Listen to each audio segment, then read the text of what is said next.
Boom! Hello and welcome back to Friday Night Football, as hosted by me and the Mackem. I've got Jacob on the Discord, and just want to say it's been a lovely couple of weeks off. I've had a nice holiday in Australia, and now we're back. I only managed to catch the first 39 minutes before my plane boarded for the Sunderland Hull game. So the first 39 minutes of that game were pretty uneventful. First, let's get Jacob talking. Hi. Oh yeah, how you doing, mate? It's been a hot minute. Yeah. Yeah. How have you been? What's been happening in the last 3 weeks for you? Well, finished uni for the holidays, and I don't have any assignments to do. I'm on top of that, so good to have a holiday with no work and watch the World Cup final. And now I saw the whole game with DJ on stream, and Yeah. first half it just sounded like both sides were poor, but I think second half we were a little bit better. But Yeah. I feel like Hull didn't take advantage much of the red card and missed a penalty. They had a really good chance and they screwed it up, but we couldn't hold on to our 1-0 lead, so it tells you everything. There is a lot to digest in that whole game. Like I said, I only caught the first 39 minutes of it, but what was it? Those 39 minutes were dull. It was pretty much mostly in Sunderland's favour, but we didn't really attack that often. Then, obviously, when I get back, 8.5, 9 hours later in the UK, I fell asleep. So it took me about 2 days to actually just check how that second half unfolded. And by the sounds of it, it was eventful. Not too dissimilar from that World Cup final that you just mentioned. Lots of penalties, lots of card action, and ultimately ending in a draw. Luckily, we didn't have to go to penalties because you know how crap Sunderland typically are on penalties. Elliot, welcome along. The flight was lovely. Dov, hello.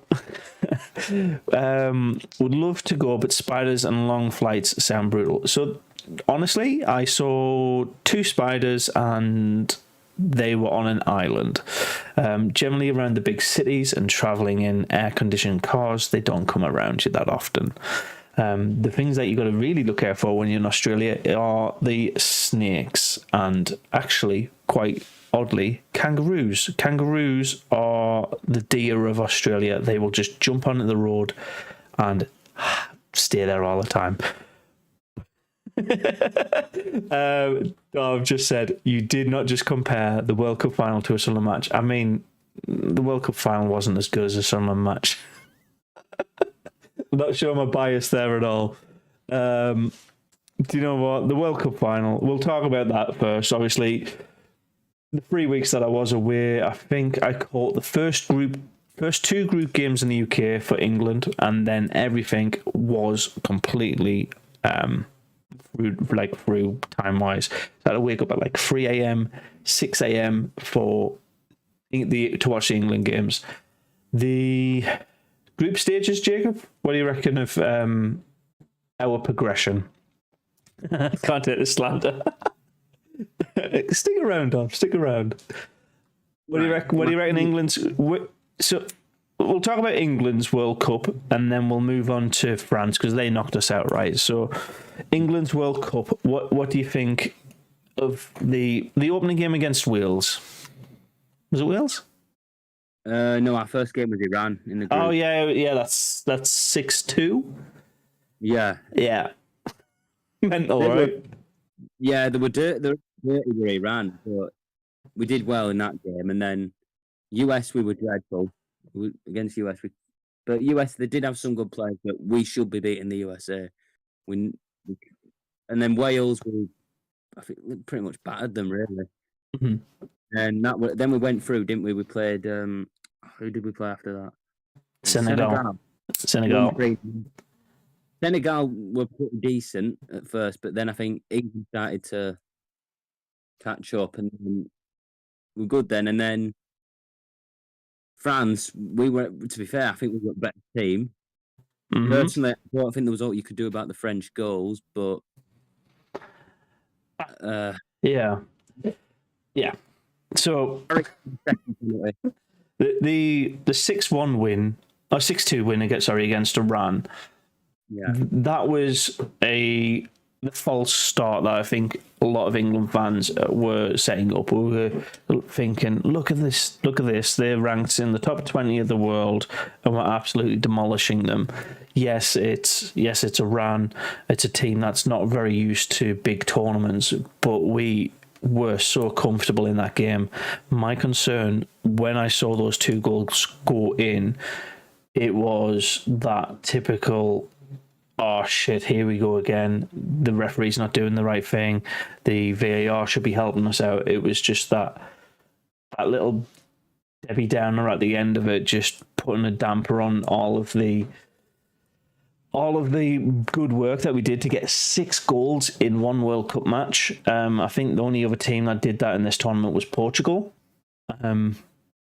So that's a huge positive. But then the second game, I think we were pretty much on the par of let's not concede. If we don't concede, I think we were guaranteed to go through in that second match against the USA. And that football was just dreadful. It was, what do you call it? Sleeping fuel. Anybody watching that game as a neutral, as a fan of either team, just there was nothing to really cling to. But then the Wales game and the Senegal game, we were very comfortable. We looked like we were getting into our stride. The Gareth Southgate tactics looked like they were panning off. Our team looked like they were a really good team that had played 500 matches together. And then, then France happens. So I think the France thing was mainly down to how good Mbappe is and not really much else. Would you? We've had a few injuries. Pogba, N'Golo Kante, I think Benzema, and I think there was someone else. But I think if them players were in the squad, it'd have been a bit tougher, maybe. It would have been. Well, to be fair, it was tough enough because we lost. But I think if France had those players going forward, they would have won the World Cup. Could you imagine a Mbappe and Benzema striking partnership? They would not have conceded. I think France's problem in that final, I know we're skipping over the semi-finals here, but the France's problem was they were doing England against the USA in how they approached that match. It was putting too much caution, and it didn't allow the French players to flow as how they naturally would. Whereas Argentina were just, let's just enjoy it. Let's play for the country. Let's play for the enjoyment of the game, not try and waste time trying to snag a counter-attack late on. It was, I don't know, like a couple of moments of brilliance late in the game that rescued the option or the potential for France to actually take something from it. But yeah, I think France deservedly second best and didn't come out as winners in that match, although I would have liked to see France ultimately get the back-to-back wins in the World Cup. They didn't do enough for the first 75 minutes. So I know the game's played over, well, this one was played over 120, but most games are played over 90, and if you're doing 15 minutes of work in that to get yourself back into the game, it's never going to work. Just look at, I'm going to use our team as a good example. You can't play just for 15 minutes, because look at what we did against Burnley. We 2-0 up first half, and then we just went to sleep for the rest of the match. And good teams, really good teams, good players, are going to punish you for that. So yeah, Argentina just were a class above France in that game, but only ever so slightly. It's very much like, do you know the Man City Liverpool game the other day? Yeah. It was very similar to that. Just the slight better quality does does show and win out. Elliot's popped into the chat. Elliot, England to me are the best team in the world. We've won the World Cup if Allardyce were a manager. That's an interesting point because you Jacob, have said you want Southgate out numerous times. The Hungary game was your final straw, wasn't it? Yeah. And if you've heard of Rory Jennings, you can go up to him and see why he doesn't like Southgate. He points out, just in general with Southgate tournaments. Yeah. 2018 World Cup, beat Tunisia, beat Panama. They're the teams we should be beating, all right? Yeah, beat Sweden, beat Colombia, and every team we've lost to now under Southgate, every time we come across a top team, we just seem to bottle it. That's what Rory says, Rory Jennings, and it's just same in this World Cup. Iran, Wales, Senegal, so altogether, Panama, Tunisia, Sweden, Colombia, Iran. Man, I don't think that's a very true thing though, because you just look at the 2016 Euros when we got knocked out by Iceland. Nobody was expecting that. That's not a huge team, but it is. I think that was the cocky arrogance of it, and that's what caused a lot of England changes as well. I'm just going to invite Dov to the call as well because I think he wants to have a little bit of say on the World Cup as well. But we bottled it against Italy in the Euros. We absolutely bottled it. I think we bottled the Euros. Yeah. Did we bottle the World Cup though? No. Some people are saying we did, but I don't think we did really. I think one missed penalty. We had two penalties in that match. We hit one and missed the other. If we're only getting scoring opportunities from penalties, I do think we shouldn't be progressing from that. Get Mourinho as manager, man. It won't happen, but he's a lot better than Southgate. Oh yeah, much better. He'd won us trophies. What Southgate done, but memorable. This hindsight's perfect. You can't change the past though. The options that could and should and might have happened didn't. So it's quite the thing that would have happened if Southgate was the manager in the 2016 Euros, because Roy Hodgson should have been sacked after the 2014 World Cup. Potentially, yeah. That might have been the right time for him to go. Yeah, because we didn't even get out of the group in 2014 World Cup in Brazil. We were dreadful. Yeah, I'm just thinking realistically, if you put all of the international teams together right now, where would you put England in the list? I do think we'd be in the top 5 at least, potentially 3rd. Yeah, around there. I'd say about 5th. Yeah, who internationally has better teams than us right now?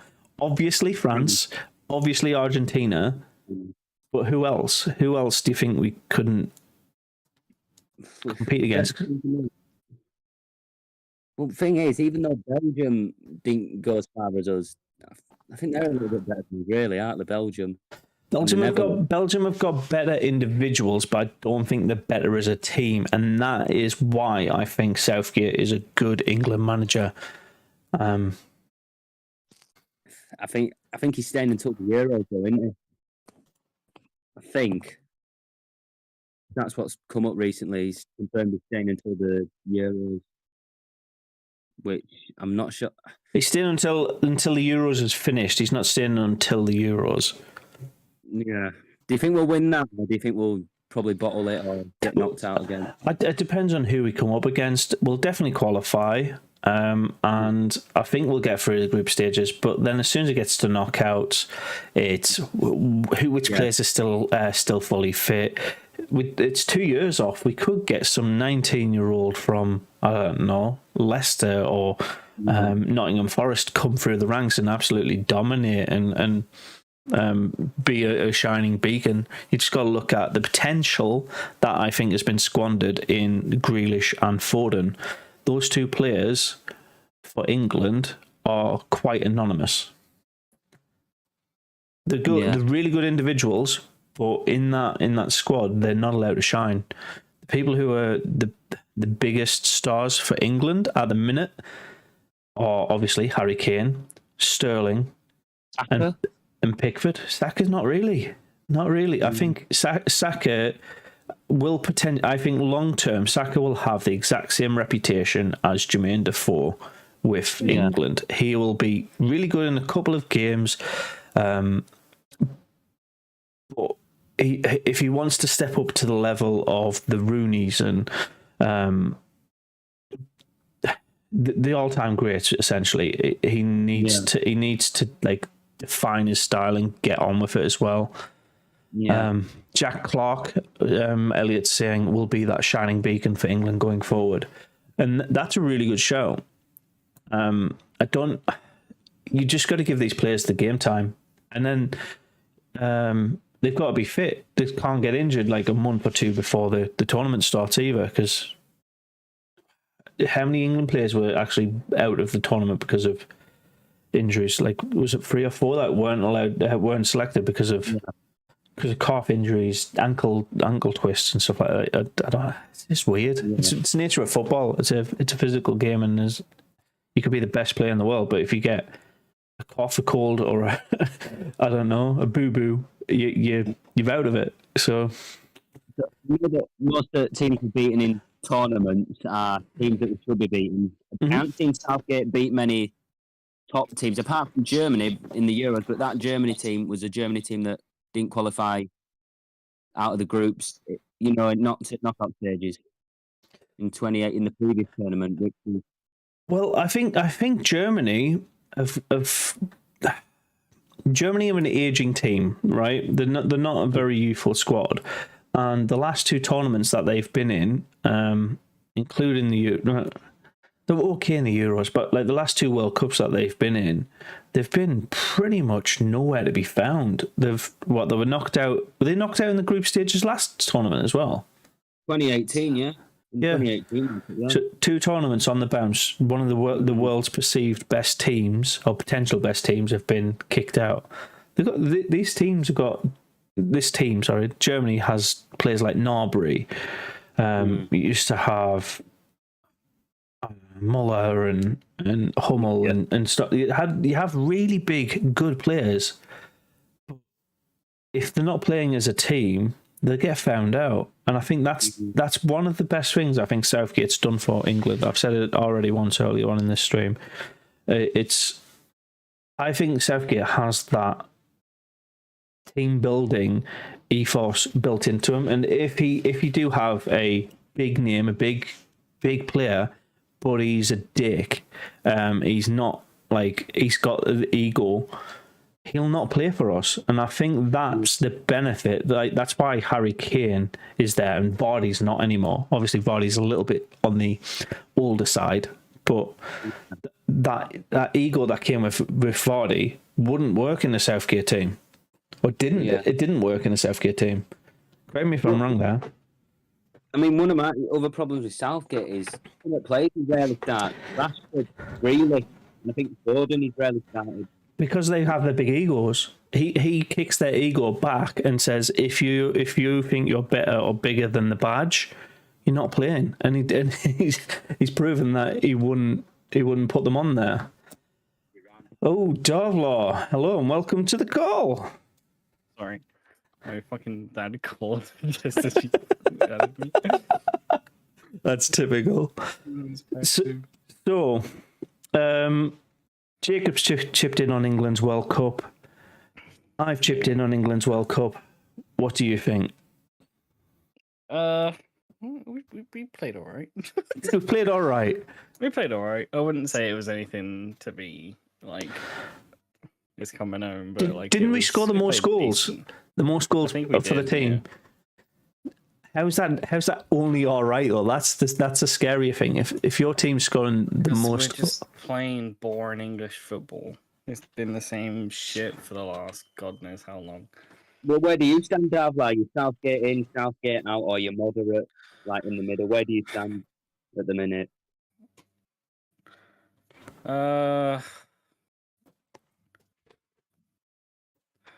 The thing is, without knowing who's going to replace him, I can't really say, because we could just end up if he does leave, we could just end up with someone worse. And more likely, we will end up with somebody worse. Yeah. The last great manager I think England had before Southgate, in terms, I'm saying like building the team and having that feel of good potential in the tournament, was probably Sven. When did he manage us?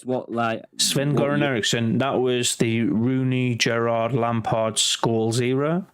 Like 2006 World Cup. No, it was earlier than that. I think it was 2000 to 2006. I think 2006 was his last era. But since then, we've had decent managers in. Aaron. Not decent. I mean, after that, the managers we've had: McLaren, Fabio Capello, Roy Hodgson. Yeah, now we've had great names as managers, but they just, I don't know. It just seems a bit lost.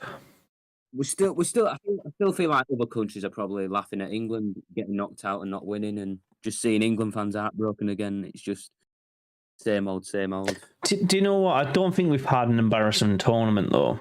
No. It was all right. Yeah, I think we did pretty well. If you're going to rank teams by embarrassing performances, the worst team I think in this World Cup was Qatar. Qatar themselves were shocking. Yeah, They didn't win a game. Yeah, Every game. there was a team that had worse stats than them, but they had -6 goal difference in the group stage. And that was just one game, pretty sure. No, that was all three of the games. They lost all three, didn't they? Yeah. Spain beating 6-0. I'd say Wales had a shocker of a tournament, but Wales. I wasn't. To be fair, I didn't go in expecting Wales to do anything. If I'm being honest. But the weirdest one for me is Argentina, because they get beat by Saudi Arabia. Yeah, 3-0. Yeah, they did. But So- I think at that point they'd already qualified, you know. Yeah, they had. So I reckon they were just taking it easy, not trying to get anyone injured. I do think that referees and naturally protect Messi, and if Argentina do a foul, they'll get away with it. It's like Argentina played Poland. I think it were a knockout stage. Ref gave a penalty to Argentina, and it was not a penalty. It was not a penalty. There's I'm not quite a lot of that going on at the World Cup there. Did you remember Argentina and Poland? Argentina got a penalty, and it was never a penalty. I mean, there were quite a lot of penalties that shouldn't have been penalties. They are cheap. Argentina, they are cheap. Oh, there's your stat for you. Canada and Qatar were the only two teams not to pick up any points in that World Cup. And that's a yikes. It is a yikes. But Canada in their group, they had Morocco, Croatia, Belgium. Qatar Croatia are pretty good. Qatar had Senegal, Ecuador, and Netherlands. Netherlands, you wouldn't expect them to get anything from that, but like Senegal and Ecuador. I think that's who they could have done better. Yeah. Yeah. So, yeah, I don't know. I just think it's a bit of a freak tournament. I don't think it'll ever happen again. That kind of the chop change, the politics of it all. I think that's just. I'm just thankful it's in the past, and yeah, shouldn't have been in Qatar. It should have probably been in Italy or, somewhere. Yeah. Yeah. Not. The It final was pretty good. I enjoyed the final. Yeah, the final, the football itself was all right, but all the stuff surrounding it was just an absolute comedy show. I was rooting for France in the final. But I feel like most people in England, I bet, were rooting for Argentina because they were probably wanting to see, oh, Messi's the GOAT. Well, I wanted Argentina to win. To be fair, I think Mbappe is a better player than Messi, and I don't know if that's a controversial opinion or not. I think without Mbappe, France wouldn't have had a fucking chance. Exactly. Still a good player, though. We can't. But I don't know whether that's just But without Mbappe being Mbappe or Pogba the was rest injured. of the France squad just being shit. No, Pogba. They had some injuries. France. N'Golo Kante was out. He's at Chelsea. N'Golo Kante. Pogba and Benzema were out, and there was someone else out as well. So I think if them players were in that France squad, Laporte was out. Yeah, That one of the best players in every position were out, essentially. So that And I think the Euros. And you can say that with some of the other teams. Some of the other teams had the strongest players out. With yeah, injuries. yeah. But I think without injuries, the entire World Cup could have been completely different. I'd say yes to that. Apart from one thing, I think Portugal's run was exactly where I expected it to I go. think Portugal would have probably still placed the same. For the Euros, I think France will have, of course, the injuries that they had in World Cup will, of course, definitely not be like that. I don't think for the Euros. So I think if Pogba and N'Golo Kante, I think Benzema could still play then. And who was it again that was injured?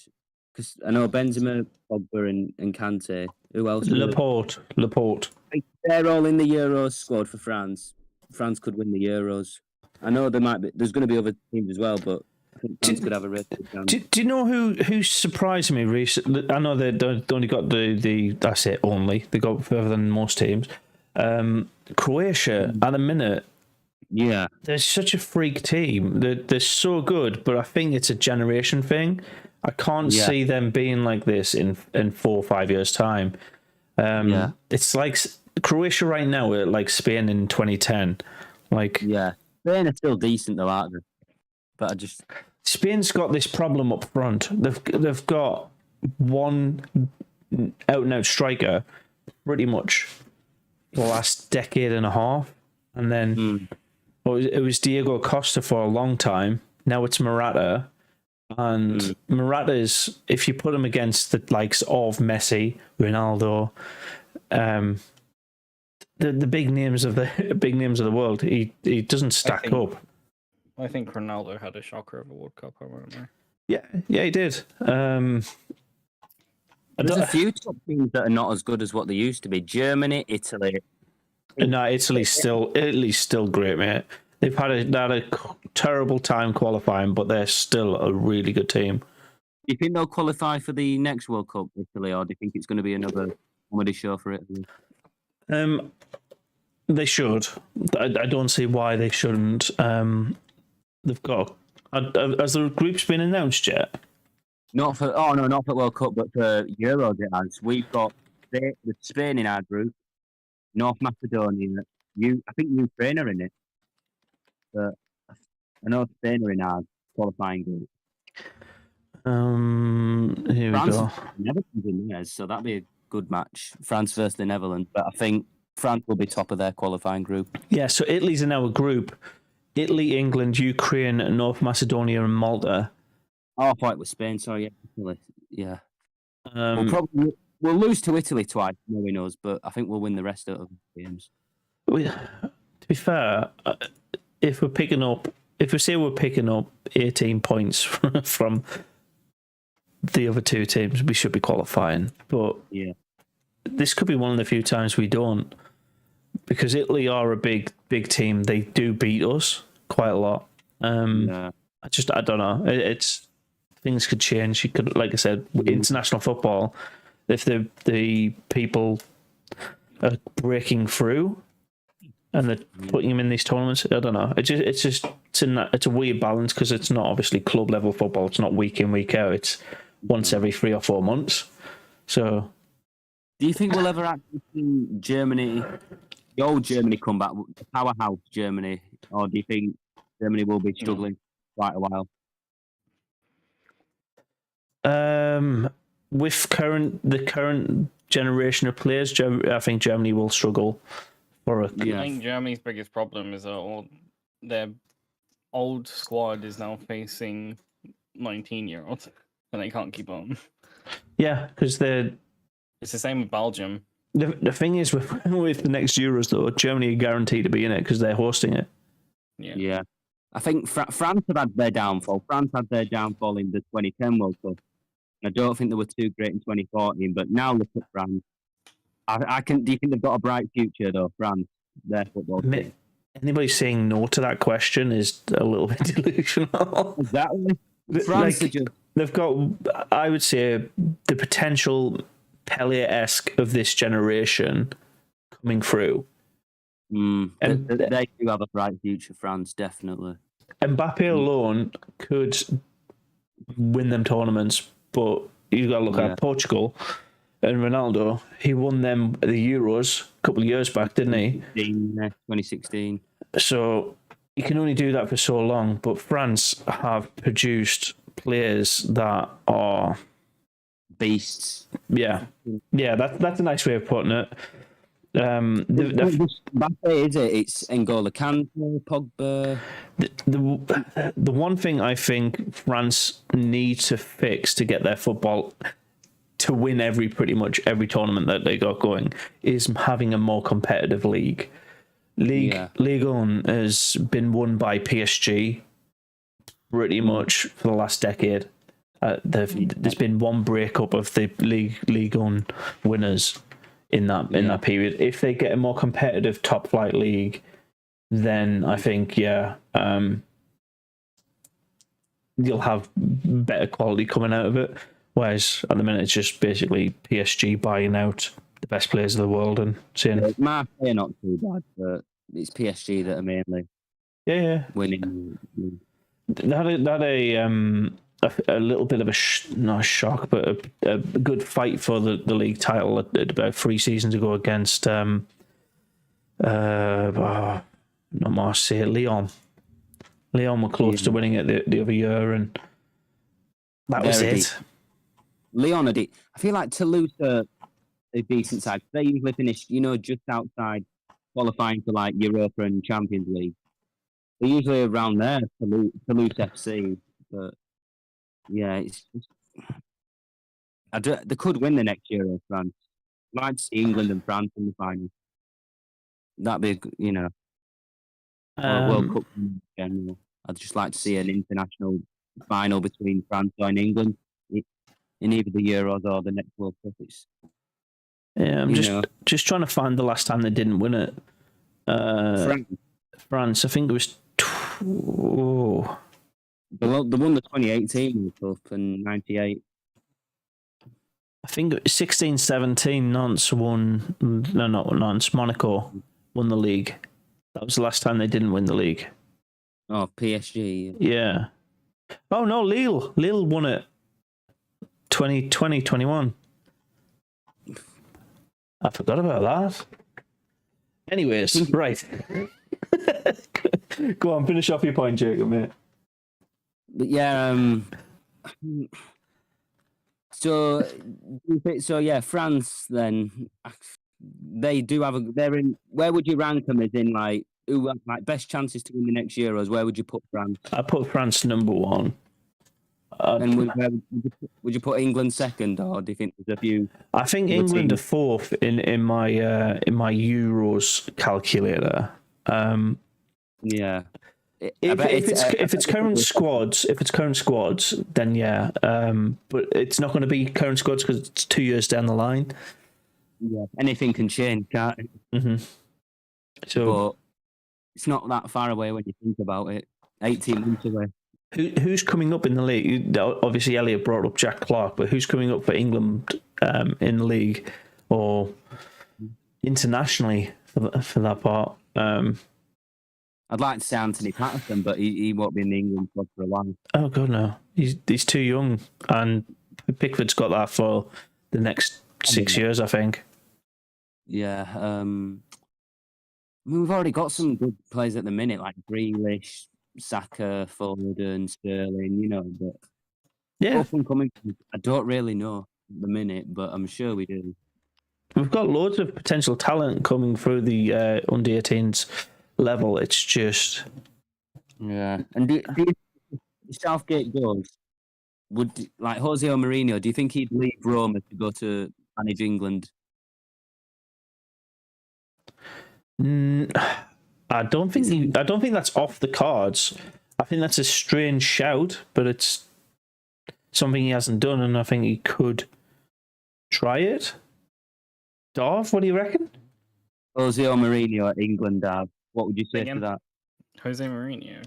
Yeah. It's a strange shout. Funny press conferences, at least. I am Jose Mourinho. I mean, it could work. He's won trophies. He has. He's a winner. International is... It's weird. Southgate's not a winner. Southgate's not a winner. Mourinho is. So that's. And if you look at it in terms of the England squads, like the last few managers, Gareth Southgate has done more for England than the others have in like half the time. Oh yeah, I mean, I think he gets. I think Southgate gets way too much hate. I think he's been doing a decent job. I can't think of anybody. If you look at the English squad's performance under Southgate compared to like the last couple of managers, we have done so much better. Mm-hmm. With Southgate being the manager. He broke the penalty curse against Colombia in 2018. But, then in the Euros, we've lost to Italy, didn't we? It felt like old England back, old penalties. I don't know, It's a bit of a... We did bottle it, though, because we were 1-0 up against Italy, and then we sat back. Is that Southgate's fault, or is that the players' fault? You could maybe blame both, really. His tactics, really. But at the same time, collectively as a team, they bottled it. But mate, you say they bottled it, but if you look at the last 2 Euros, we've lost 1 game in normal time. Yeah, that is a decent record considering we played 11 games, 1 loss in normal time. The final against Italy, I don't know. I kind of feel like if some people turned up and some didn't, it could have been a different story. It's a bit. Yeah, and I think Southgate, didn't he only bring on Saka, Shaw to do the penalties? He didn't bring them on in normal time. That wasn't right. He shouldn't have just brought them on for penalties. He could have brought them on towards the beginning at second half. The pressure wouldn't have been on Saka, would it? Or just bringing you on to do penalties. How much pressure that would have. I think we're in with a shout as a national team. I really do. There's a lot of potential there for us, but do you know what? On to the next one. That's essentially it. If we keep Southgate on, we know his style now. I think the world knows his style now, and I think it can beat a lot of these teams that are just throwing the best players together and hoping it works. If we get to the final again but lose, do you think he's going to stay, or do you think Southgate's going to go, right, I've had my time, that I'm going to go now? I mean, if we get to the final, he's doing something right. Yeah. Yeah. Do you think we will for next year, or do you think we'll get knocked out in the quarters or semis? It depends who we come up against in those knockouts. If we come up against Germany in the first knockout, I think because they're hosts, they generally have the home advantage. So yeah, it depends on the route. Whenever we've come up against the top team, as well as that Germany game in the Euros, we've lost like Belgium twice in 2018. Because the second time we played Belgium, that was when you're determined to come third or fourth in the World Cup. We lost. Yeah, that. but Belgium are very heavily reliant on the quality of De Bruyne and his leadership. If De Bruyne is injured, we win. We beat Belgium every day of the week.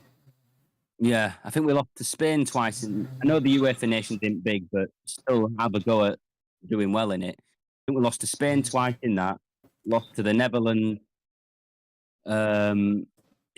It's just, I think he's too defensive. That's his issue, isn't it, with Southgate? That's where the problem lies.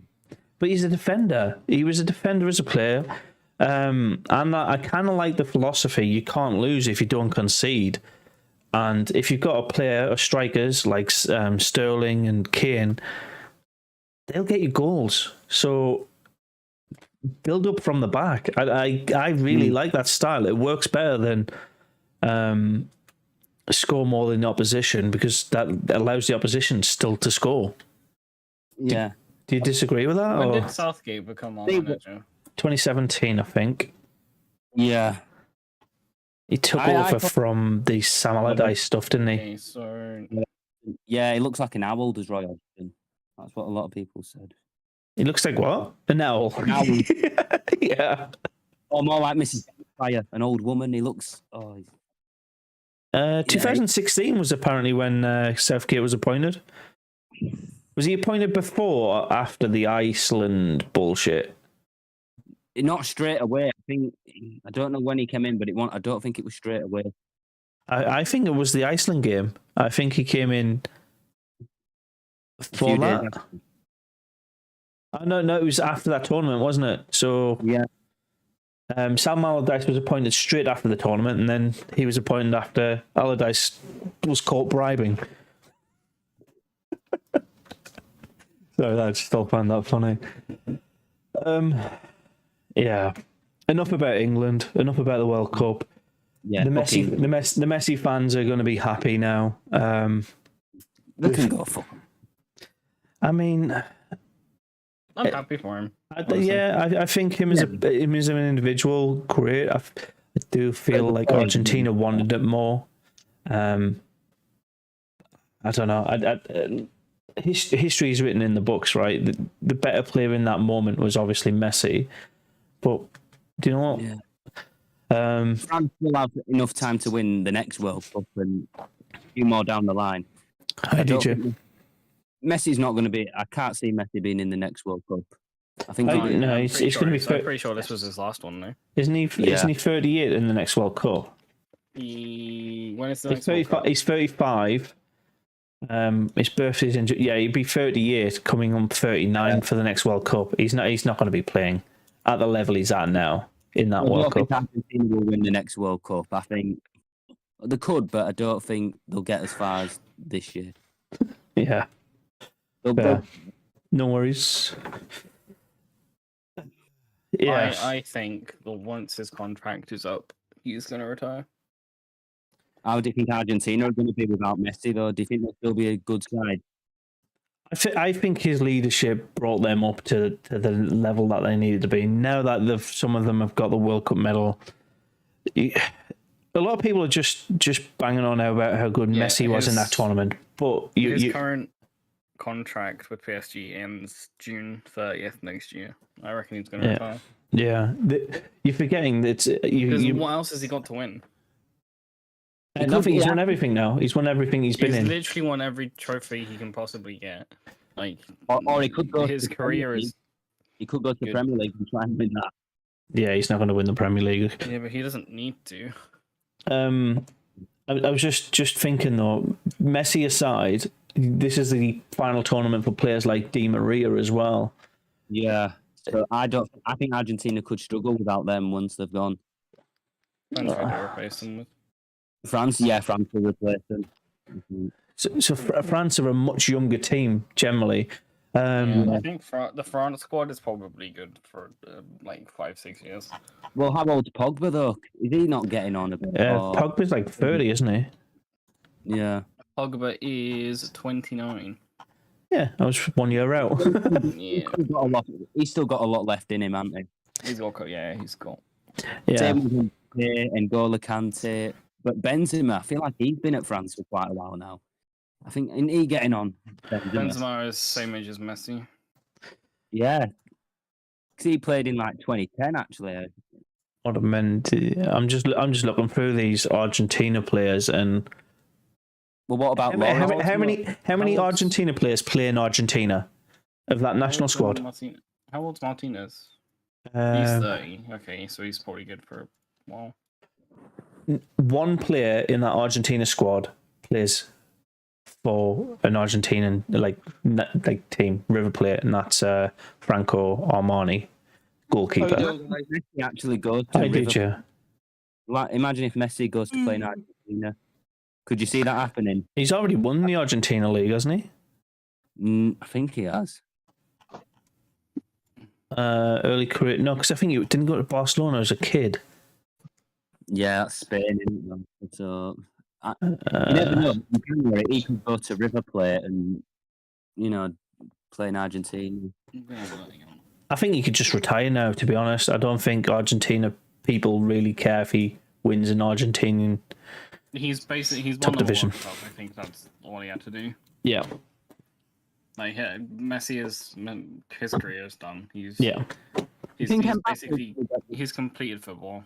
He doesn't need to. get the same level as Messi with trophies? Do you think he'll have a point where he wins everything? He's already has. Yeah, and what's he won? What's Mbappe won? He has won the World Cup. He's won the World Cup. He's won the French League like 4 times. What about Champions League? Has he won the Champions League? I don't think PSG have won it.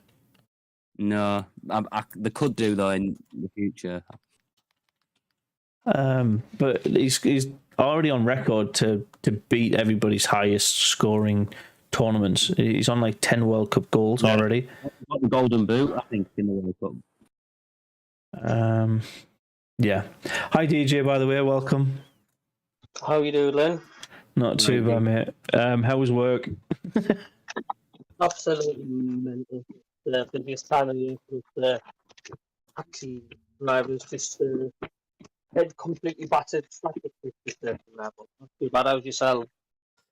Yeah, just recovering from jet lag and talking about the World Cup. You still suffering from? Yeah, mate. I would normally be getting tired around midnight. It's 9:15, and I'm dying inside.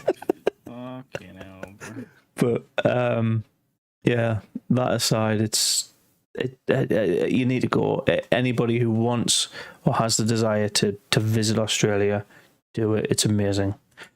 Ooh, pretty prints. I appreciated all the pictures you sent me as well. Good. I sent like the E. coli quokka. The quokka is so cute. But Mate, I want to pet one, but I can't. The kids were petting them, and the parents were just letting them like pull their tails and stuff. If they bite you, it's not good. And they're wild animals, but people are stupid around animals. See, if I saw someone bully an animal, I'd fucking punt them. I don't care how old you are. You're being punted. You're being drug kicked. They were kind of being cute, like how you are with a dog. They were like running up to it, petting it, you pull a dog. Make you pull a dog's tail. It will fucking have you. No, I don't know. They weren't like yanking at it. They were like just trying to see what it feels like. It's weird. But this is not football. This is Australia. Right. World Cup aside, we started to watch Sunderland when we were in Australia. We watched the Millwall game live on stream.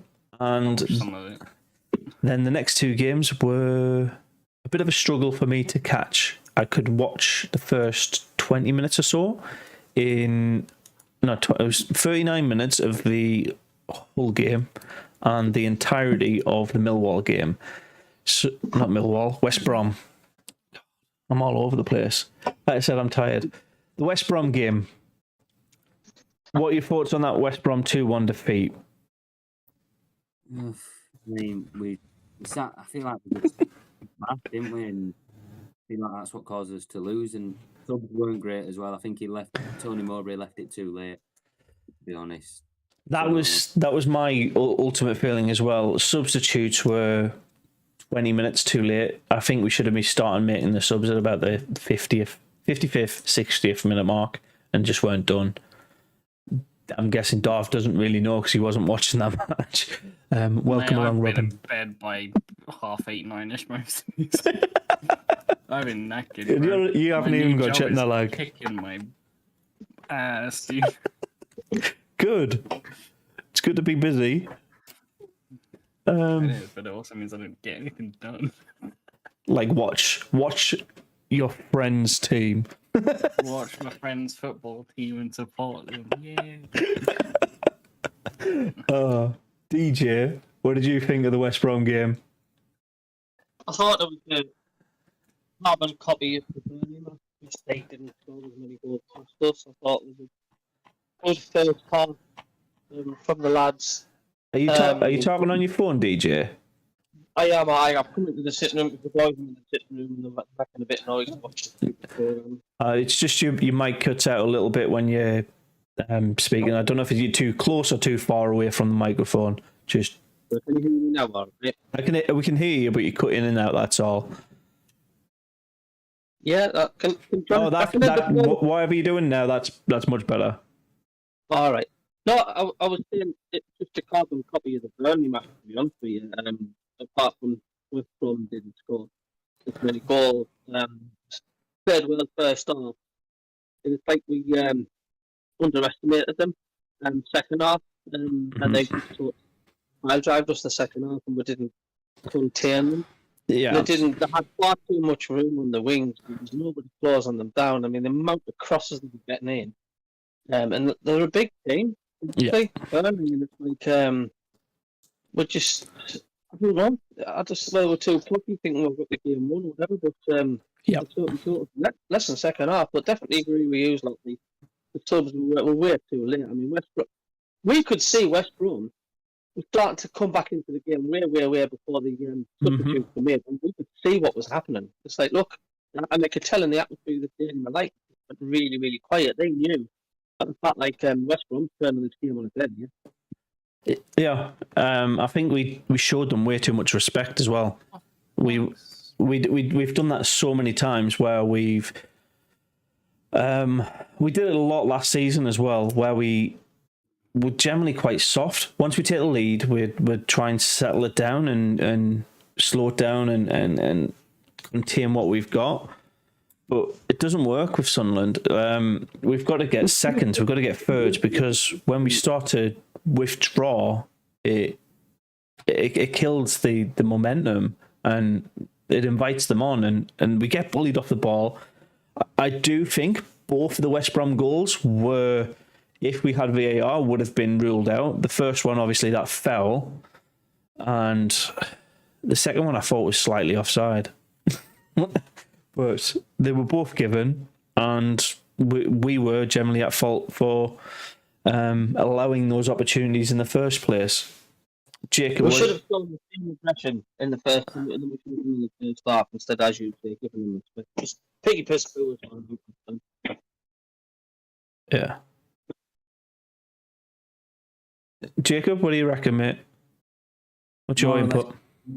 I think we were a bit too, like, generous with West Brom, and yeah, there was that. I think the second goal from the one is the ball out, so it would have been a throw into Sunderland.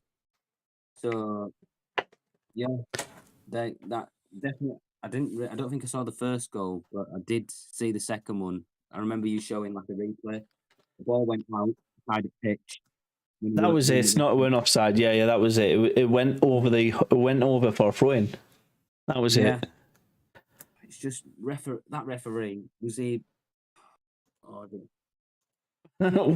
was he giving a little couple $100 in a brown envelope kind of thing? Yeah. I know the referees hate us. I know that. I don't know. I think referees just generally hate being slagged off, and we slag them off a lot more than most other fans. The amount of games you hear you're not fit to referee at Sunderland, or the referee's a wanker. I know every team and every club generally has those chants, but we seem to be a lot louder than most, and I think that would piss me off too if I was the ref. So that saw West Brom get their fourth win on the bounce, and they've leaped out of that bottom three. They're now in 16th thanks to some really good points picked up against teams that should be beating them. And that then moves on. Then the entire league is back into full action, and we play Hull. The Hull game, like I said, only experienced the first 39 minutes and then caught up when I got back from Oz. And all the action seemed to happen in the second half. DJ, I gotta head off. No worries, stuff. See you later. Thanks for jumping in, mate. Catch you on the next one. Yeah. So DJ was streaming this, and watching DJ stream back, you can see just the roller coaster of emotion that Hull game, which is the game that is on the YouTube video, scrolling through. We give away a penalty for 4 minutes into the second half, which was absolutely stupid. They miss it. Another 15 minutes pass. Elliot Embleton gets sent off, gets injured, and is likely to be out here for a couple of months, by the looks of things. Somehow it's still 0-0 after all of that. Then we go up, we get a penalty, we score a penalty, and we're 1-0 up. All the luck seemed to be going in our favour, even though all of the initial decisions were against us. And then, a couple of minutes before the end of the whistle goes, Hull gets a leveller and just brings us back down to typical Sunderland. DJ, because you had the stream going, and it's a bit more raw for what was the key moments for you in that game? Crikey, yeah. It was a very, very weird game. It was like, yes, son. 2 seconds. I'll jump to Jacob, mate, while you sort out your kid. Jacob, jump in. Well, I think first half was just dull. It was probably like watching chess. Chess is more exciting than that, mate. You have at least some action happening in those 45 minutes. And I mean, Hull, though, man, really, we can't beat Hull. The penalty shouldn't have been a penalty. The red card should not have been a red card. It should have been at least a yellow. You mean at most? Or do you mean? Yeah. I don't know. That red card for Elliot Embleton, I think, is a red card. I know his studs are on show, and he does end out worse for wear for it, and does get injured off the back of it. But for me, if I'm looking at it as a referee, I'm saying that Elliot Embleton should have been red carded, and I know that's not a popular opinion across Sunderland fans, but that red card got Mowbray in action. He made 3 subs straight after it, and that's when Sunderland decided to, do you know what, if we're not careful, we're going to get frounced, we're going to get absolutely walked over here. So you can give people credit for that, can't you?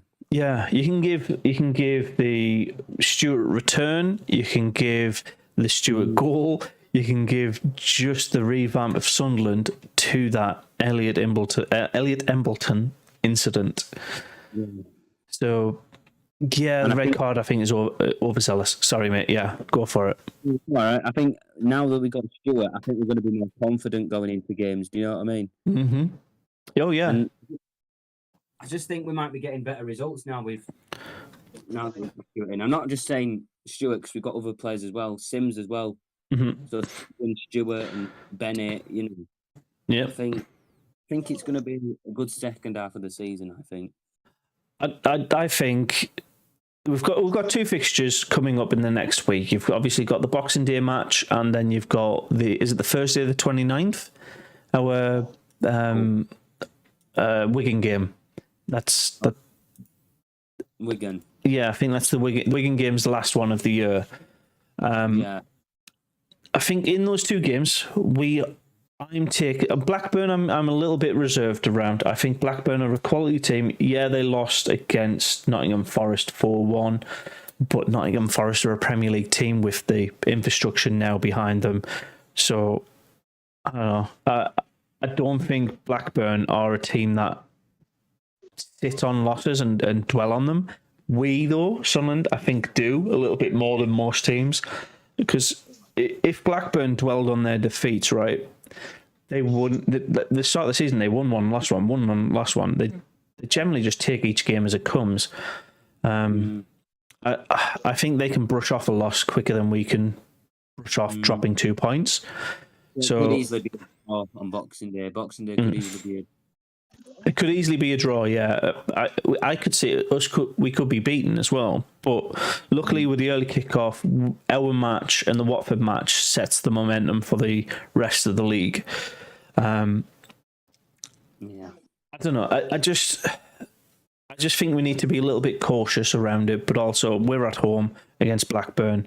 Boxing Day, the stadium is going to be packed out because they've done promotions on cheap tickets for Christmas, and our Boxing Day match is usually, if it's at home, the biggest match attended in the league that season. We've seen people on Boxing Day as well in a few years. I feel like we just, I can't remember how we did last season though on Boxing Day, but I do remember. Did we draw? Boxing Day 2020. Yeah, last season. I don't know. I mean, I do remember us beating Bradford, but that was our first season of League One.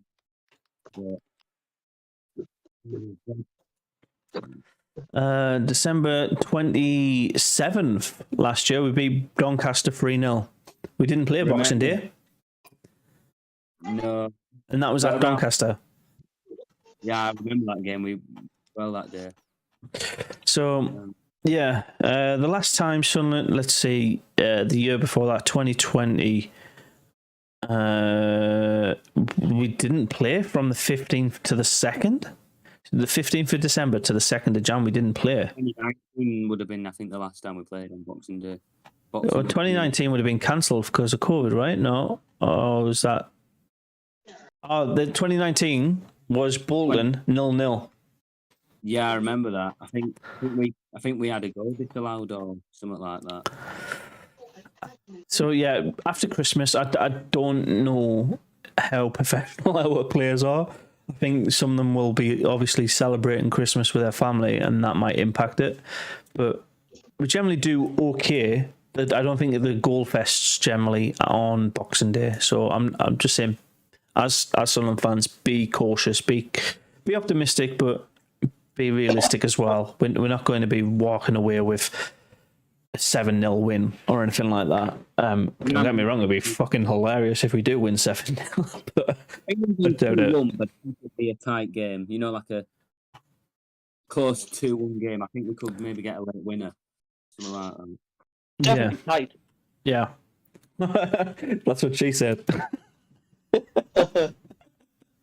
You asked me before about the take on the whole game. Yeah, go for it.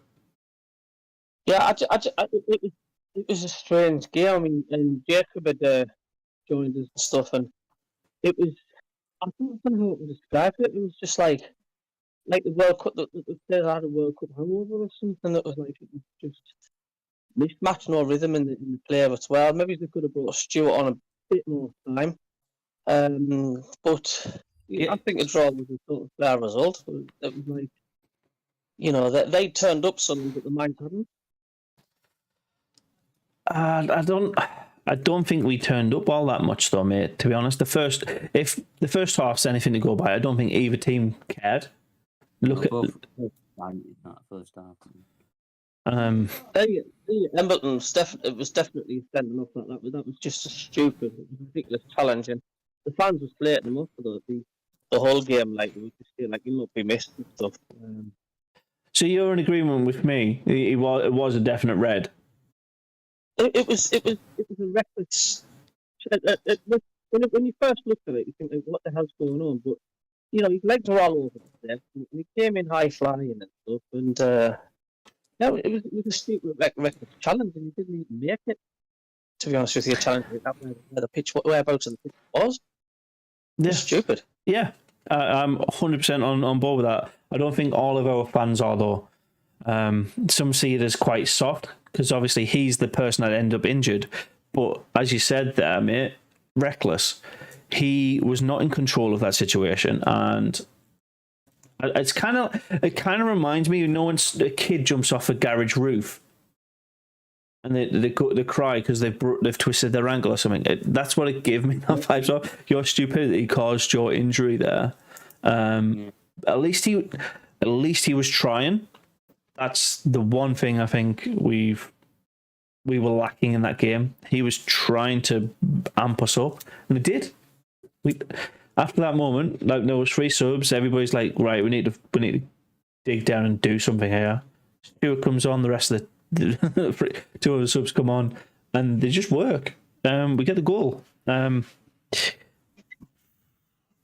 could see the equaliser coming though. It was that sort of game. It was like when we were down to 10 men, like the minute we scored, like it was at the back of my mind, like how long is it going to last this? And we didn't be long enough. When we're 10 men, I think scoring after going down to 10 men, it is doing that. Let's rest on our laurels, and it hasn't ever worked for us doing that. Well, it hasn't worked for us for a good couple of years at least. I was happy with the point. I mean, to be honest with you, because we went down to 10 men, I was happy with coming away with a point. Definitely better than coming away with nothing. You've got to do what you can. And we did. People were saying, oh, we should beat Hull because they're named bottom half of the league. It's not necessarily the case. I mean, you know, every team's tricky in this league, and, you know, it doesn't necessarily mean because they're third or bottom or so at the time, doesn't mean, you know, that's their true position. Just like we were thinking against West Brom, the third or bottom will walk over. You know, Yep. You can't do that now. And yeah, I think that's the exact sentiment I've got with our next match as well. We can't be saying, Blackburn are definitely going to thrash us, because I think this league's pretty much the testament of anybody can beat anybody on the day. Adam, welcome along, buddy. FTM. A point better than nothing. Win on Monday. Happy days. Are ahead. So, do we think we're going to be beating Blackburn on Monday? I know. No. Oh, what? No. No. What are you saying for your prediction then, DJ? Yeah, sorry I've not done predictions. I need to catch up with that. I think that'll be a carbon copy of the Ewood Park result. 2-0 loss. Yeah. 2-0 to Blackburn. Okay. I think they're just too strong for us. I mean, I hope I'm wrong, but Obviously. It's just putting your realistic cap on, isn't it? Jacob, I think you said 2-0 to Sunderland. Nah, 2-1 Sunderland. 2-1 Sunderland. Yeah, I think it'd be hard, but we might just edge it, and anything can happen in the Christmas period. So they've got I don't know if it's going to get a full start or not. I don't know. But whenever Maybe. we lose or predict we're going to lose, what happens? We end up putting a decent performance in. DJ did say we were going to get beat by Burnley, and we did end up getting beat. Yeah. So it's not always the case where he thinks we're going to lose and we don't. When we played Huddersfield, I remember we played Huddersfield and DJ went, we're going to lose it. What happened? Are we putting the best performance of our season? Yeah, but also there's no way they'll score. Oh mate, that when I was watching that Millwall game in the hotel, and I was like, they're not scoring. You need to be optimistic, DJ. Come on. And then they score, and I was like, oh, for fuck's sake, you did. I thought you jinxed it, but you saw something I couldn't, and I was just trying to be positive. It was just, it's not the night for it, was it? Dean saying a 3-2 win for Sunderland as well. I think I'm going to go for a 2. I want to say a 2-2 draw. I think both teams will be scoring quite a lot in this one. It's a weird one. Would it against Blackburn if that's the case? To be fair. I think we'll probably go behind at some stage against them. So I've just been doodling and writing down everybody's predictions. The Blackburn game is going to be interesting. Obviously, we'll be doing a live stream on my channel for that. DJ, you doing one? Boxing Day live stream, yeah. I don't know. We might be going to a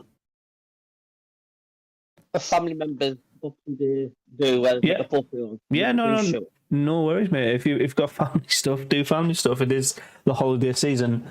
But if anybody's looking for the live stream, obviously I'll be still here. If you want to join in on the call, feel free to do so.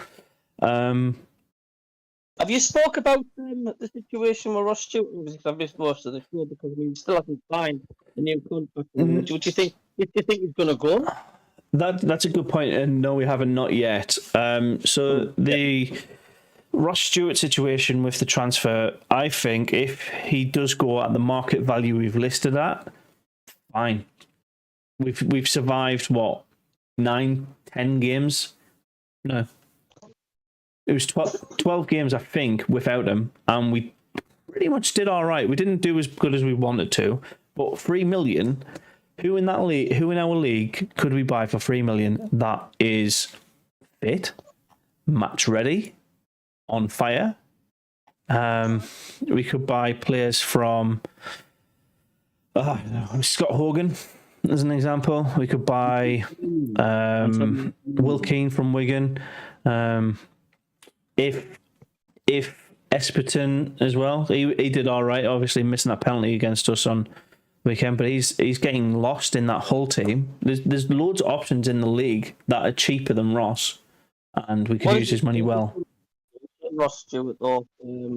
I do like Loch Ness Drug, but don't get me wrong. But I don't think it's going to be the end of the world if he is sold. I just think we need a replacement or two in the striker positions in his place, because otherwise we're going to be struggling for goals. What do you think Sims has done since he's come back? Like he got slated there against Hull, saying he's going to turn and circle with an oil tanker and think, this is what the fans were saying on the chat and stuff. What, Sims? I think he's a half decent striker. I just don't think he's comfortable with Sunderland as a team or a place. It doesn't seem to be 100% of what he's capable of at Sunderland. He's still bagging goals for us, so I'm happy with it. He's scored the same amount as Diallo so far this season. He's played less minutes than him. He's a good, half decent striker who is free Rowell on a free, says Adam. It'll cost too much to call you from America. Stream much cheaper. Fair enough, Adam.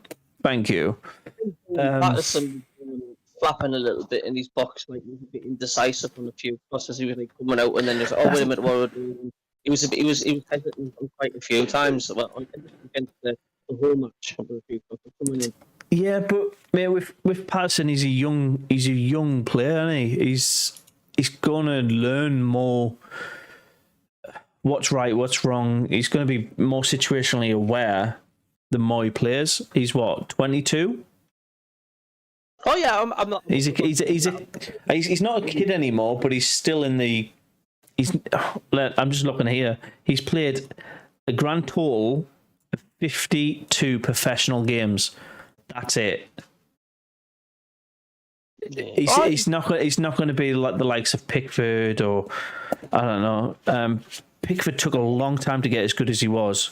I think once he gets around the 100 game mark, so in a season or two's time, Patterson will be sold on, and he'll be a Premier League player. He'll be a Premier League keeper without a doubt. You just need to try and keep him as long as possible. I'm not saying he's not going to develop. On that game, what he was like, he was like sort of he wasn't confident in himself. Yeah, he's not mature enough right now to be a world what's he called it? World Cup class keeper for England or anything like that. But he's getting there. Kids make mistakes as well, I think. As long as it doesn't lead to lots of goals against us, I think we're all right. That's ultimately the keeper's job. He can make a silly pass. If it doesn't go in, who cares? Yeah. I mean, I'm more than like, I don't think we'll be in the playoffs this season. I mean, I think it would be a bonus if we did, but I don't think we're going to go down. I think at this moment in time, with the current squad we've got, we're doing the transfer window in January. I think we're a nice little mid-table, just above mid-table sort of thing. Yeah, somebody in the middle of the pack for us. I'm just thinking, with or without getting rid of Stewart. Say getting rid. We're either going to re-sign him for 3.5 years or we're not. It's as simple as that. But we need a new striker regardless if he stays or not, because he's been injured. Sims has been injured. Diallo could get recalled. He's been on fire. Our attacking options are getting slimmer and slimmer. We need I think comfortably as a squad we need 5 strikers, 5 dedicated forwards, for that rotation, for that competition. Would you be happy with another loan player? Like another loan striker? Or do you think Sunderland should get a player signed properly? For the rest of the season, a loan player would be fine. Ideally, a full signing, but you rarely ever get full signings in January. Like that, stick with you long term. Stewart being an exception to that, obviously. But we got Stewart because we got Wyke on the way out, didn't we? And that was the Lee Johnson stuff. Wyke knows he was on the way out. He was on fire for us, and it's. I think Ross Stewart's in favour with Mowbray. I don't think that Wyke situation is going to re-unfold, but I thought it was similar to the Mazza situation with Stewart. Do you know what I mean? If he goes, it could be because of money, but I don't know. it's 100% going to be about money, mate. It's was it 3 million? He's currently being marketed at, which I think is an absolute steal. But if he goes to a Scottish team, I think that's probably an expensive striker in Scotland, right? Yeah. Yeah, but with Mazza, with the money we offered for Will Grigg, we should have given that to Mazza. They've offered that to Mazza, and then potentially Mazza would have stayed at Sunderland. Yeah, but I don't think Madge staying at Sunderland though long term is. I don't think it would have changed all that much. Madge at Sunderland is very much like what's the ginger kid called? Duncan Watmore.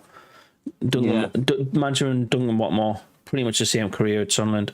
Absolutely on fire for half a season, and then injuries, lack of support from the manager, and basically rooted out to the next best club that is suitable for them.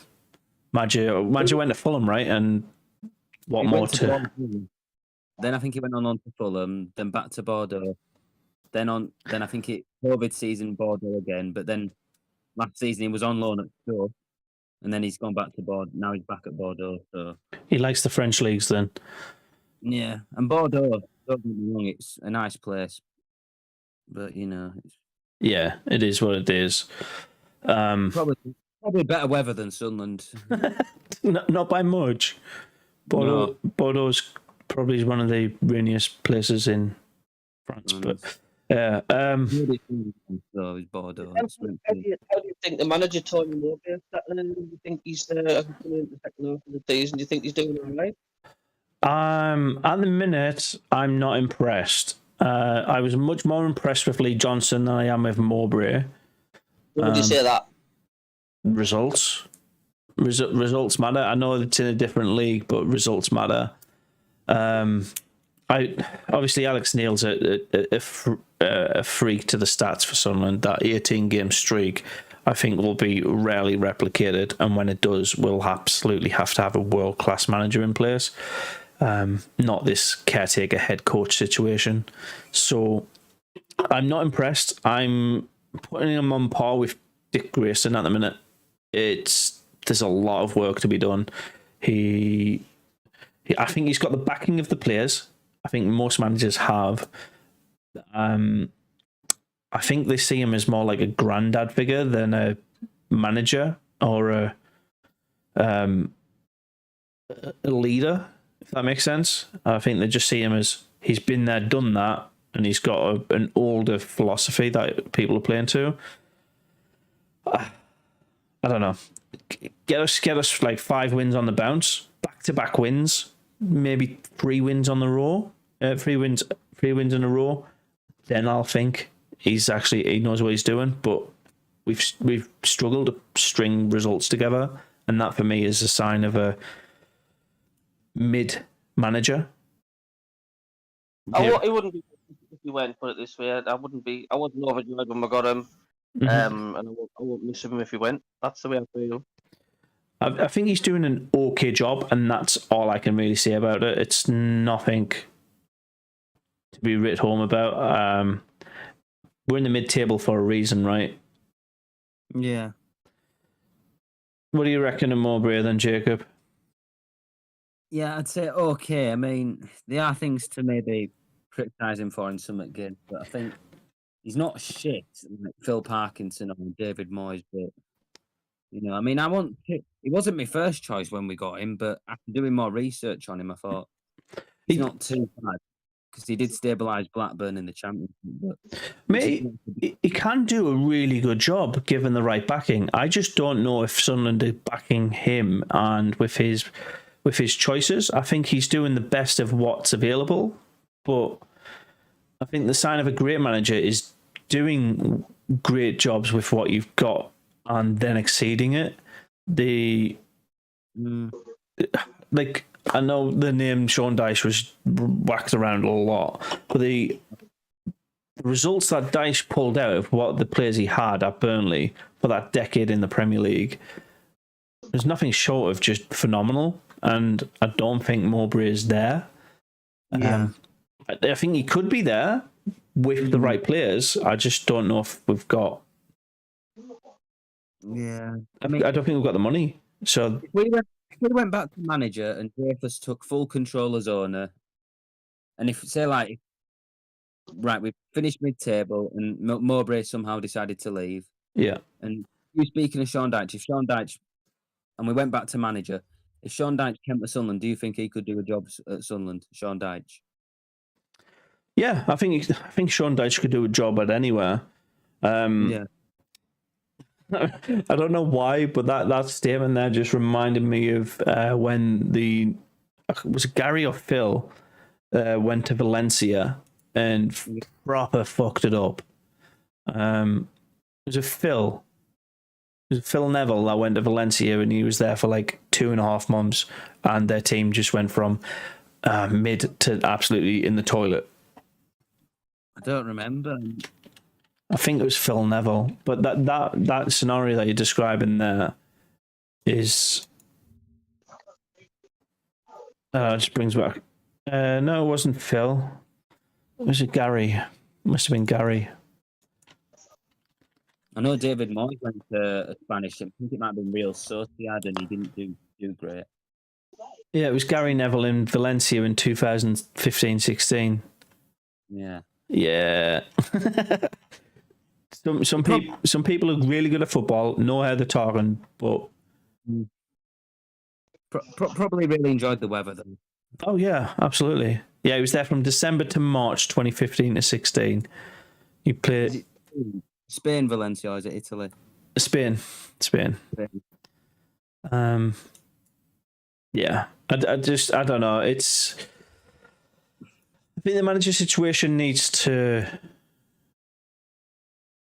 change. This head coach not being able to pick their players that they want is something that, and it change that philosophy. I do agree. You'd bring manager back. Oh, absolutely, yeah. I don't think this head coach bullshit is doing our club any favours.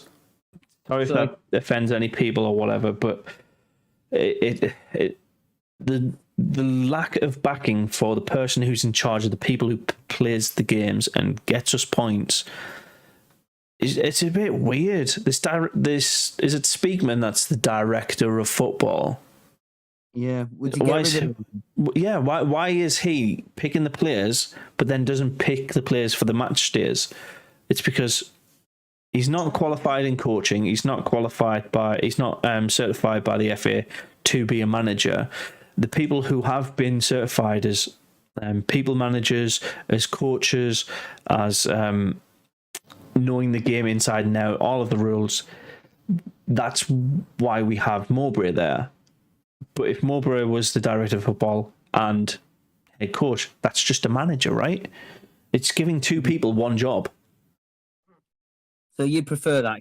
Speakman goes, we have Dreyfus as full owner, and then you get Mowbray as manager. The owner situation's separate to all that, to be honest. The ownership is just where they delegate the money down to. Think of it like a restaurant. What you have at the minute is a duty manager and a floor manager. The floor manager is Mowbray, and the duty manager just picks people to be on shift. That's essentially what we have at the minute. Whereas what we want is the duty manager to also be the floor manager, pick the players, pick the people who are going to be on staff, pick the people who are going to be performing on the day, and going from strength to strength. Teams work better when they haven't got two voices telling them what to do. If I told you to go left and DJ told you to go right, and we have that for 11 players, some will pick left and some will pick right. That's essentially why we have some confusion with our players, and especially this Ross Stewart situation. What if we had a manager? What the manager would do? This is completely like theoretical, by the way. It's not possible with our current setup. The manager will go up to Ross Stewart, says, "What do you want from Sunderland? What can we do to keep you here? And how much is it going to cost us?"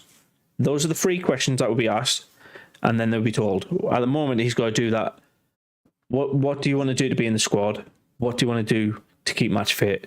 And what do you want to do to be competitive in your position? That's the conversation he's having with Mowbray. But how much we got to pay you? What kind of lifestyle do you want around your job? That's all going through Speakman. And that's the two conversations. Speakman saying, well, if we offer you this is our budget. It just doesn't match. It just really doesn't match, and it doesn't work long term for clubs. It does fix clubs the way we've got set up at the moment, but I think we're in the building phase, and that building phase says get rid of director of football, put in a manager who says, I want these players, and we go from there.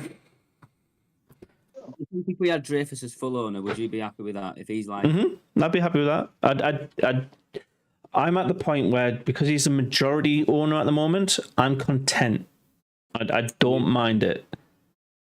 So you still think Sunderland can be secure and not worry about going down or being in debt if we have Dreyfus as full owner and Mowbray as manager without a director? Yeah, I think I'm pretty comfortable in Sunderland's position for the championship. I'd be really, really concerned if we were fighting for promotion and the club's in the current infrastructure that it's at the moment. DJ? Yeah. We're probably going to go back to manager soon. I hope so. DJ? It needs to be sorted. It should have been sorted a long, long time ago. I've never been a fan in the coach role.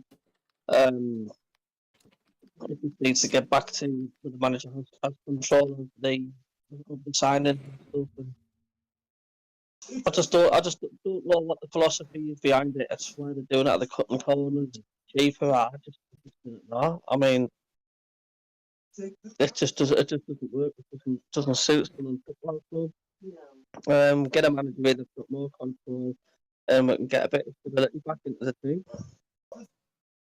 I mean, it all could have been sorted out when we got promoted against Wickham. They could have said, right, we'll go back to manager maybe, but would it have worked under Neil?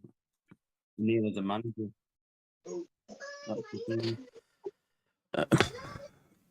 I don't like. I think we said this quite a lot when Neil was head coach. We wanted somebody in a management position. We still don't have that. But our wants and the stability of the club might be not aligned. I'm going to use that restaurant analogy again. It's like us being at a meal. We're all sat down. We're the fans of the club. We're all having a meal, and we want dessert. But our parents, the Sunderland club, can't afford dessert. So we're screaming for it. We want it, and it's the best thing for us and everybody around it. The parents know, like, giving you dessert will appease them, will give us all what we want. But it's not viable at the minute. I think what we need to do as a club is to get that finance and that infrastructure at a viable stage so that we can then, for the next season, have that dessert. Sorry if that's confusing, but that's the... I get it. You get where I'm going at with it. It just, let's steady the ship, make sure the ship's fully steady. I don't want to become like a Chelsea. So Chelsea has that head coach / director of football situation. I don't know if you knew that. and it has obviously worked for them. They're the top 3 of the Premier League for the last 6 years on the bounce. Yeah. So it does work at some clubs, but I don't think Sunderland are that. I think we just like that one figurehead at the top, and that's who we go to blame and to celebrate. Yeah. I mean, we're not at the minute. The good times are starting to come back with Sunderland. It's not like we're in the grey cloud at the minute. No. I think we're in a good state. I don't think we're in a brilliant state. That's ultimately where I'm getting at.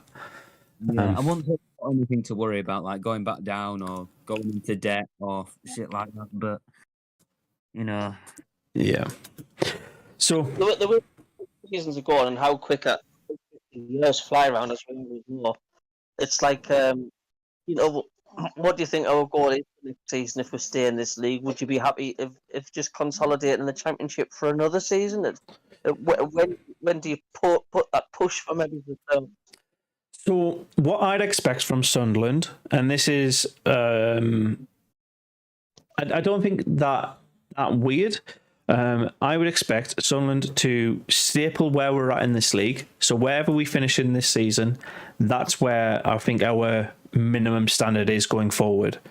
Then I'd expect at least a 3-place jump on wherever we finish next season. So if we finish 10th, I want us to finish 7th next season. If we finish 17th, I want us to finish 14th next season. I want to see that progression up.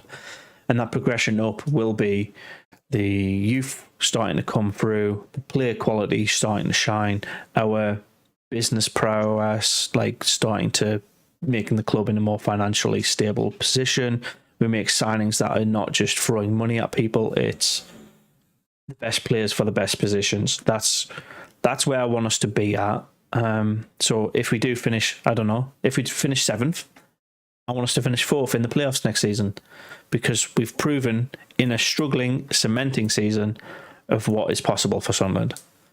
Do you disagree with that, or do you have different ideas? I agree. So first season in Championship, 10th, second season, 7th, Mm-hmm. and you progressively aiming higher each season. Yeah. The worst thing I think Sunderland could do is what Birmingham City, Stoke, what they've done in the Championship. They've basically said this is where we're finishing, and that's acceptable. Stoke have been 14th to 17th for the last 4 seasons, I think, and Birmingham. Yeah, really. Birmingham just said, "I want to stay in the Championship." That they don't care where they finish. Mike, hello. I can't see us doing that, to be fair. I can't see us doing that.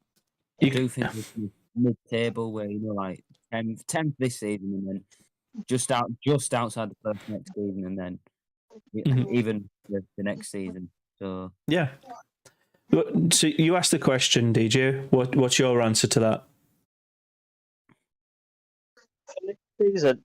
But you asked the question. What do you see is acceptable?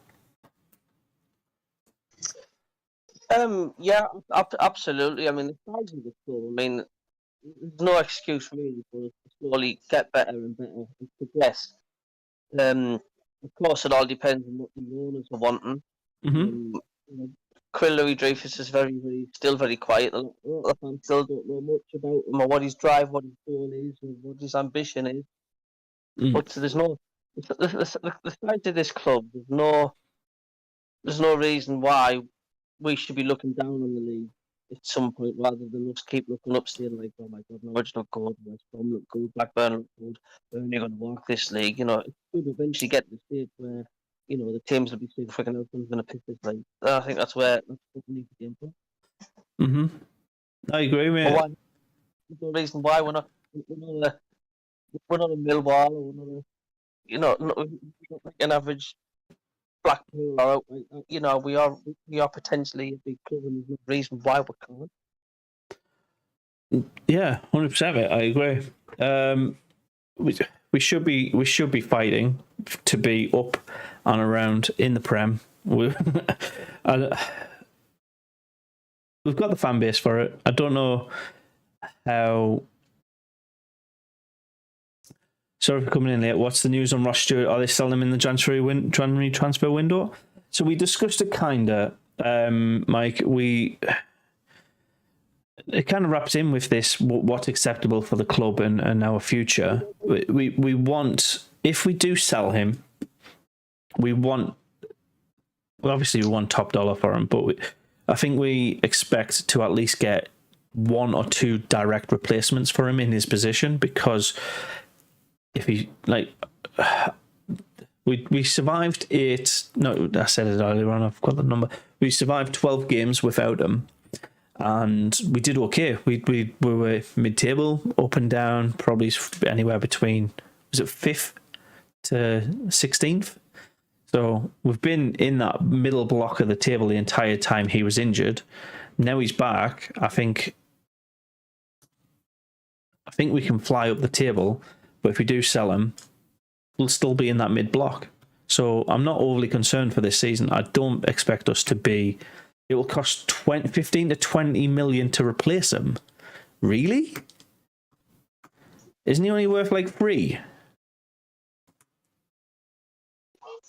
That's a big markup. So we need to 5x his current value to replace him, and we need to keep him. And we definitely need to keep him if that's the case, because we've got him in contract for another 18 months, right? Was it 6 months? Do you even know? Is he? I thought his contract was until summer 23. Yeah. Oh yeah, that is 6 months. There you go. I'm thinking it's 2021 for a second there. Jesus. Right. Anyways, on to Blackburn on the weekend. Then it's Wigan before the new year, and I'm kind of cautiously optimistic to get a striker of similar quality. Do you think this is just a little bit of a curveball? Not Esperton, who missed the penalty against us on the weekend. Do you think he would be a good replacement or a good player for Sunderland? And do you think it's possible that he would come to us?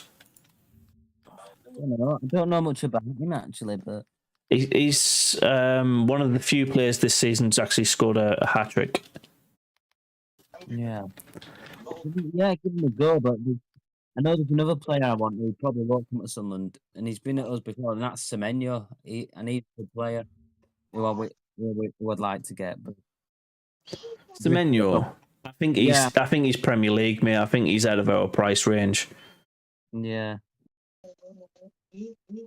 I'm trying to think of the game where he scored a hat-trick, because I think was it the Stoke game, or there you go. No, it was a Coventry game.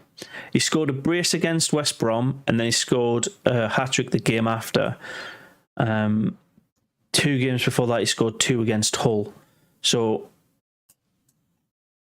he's a player who likes a good flash in the pan, good couple of weeks, and then he goes back into obscurity.